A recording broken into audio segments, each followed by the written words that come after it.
very busy and very exciting week in Europe with lots of things going on.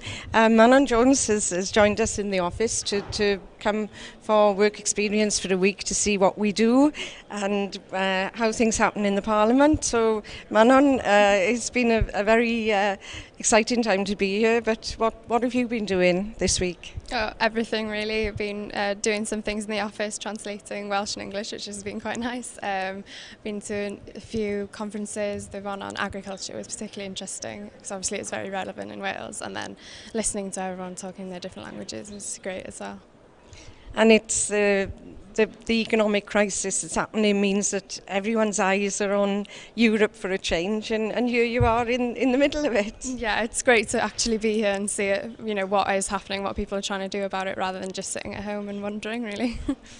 And what about your plans for the future? Come back to Brussels to work, maybe? I definitely consider it. I want to work with languages, so it's obviously a great place to be. Well, we were very glad that you came here this week, and what would you say to other young people in Wales about your week here in the European Parliament? It's been a fantastic opportunity to, get to grips with Europe and try and understand it a little bit more. I think you can sort of ignore it a little bit when you're at home, but it's nice to actually understand it more and see that people are doing things. Thank you very much.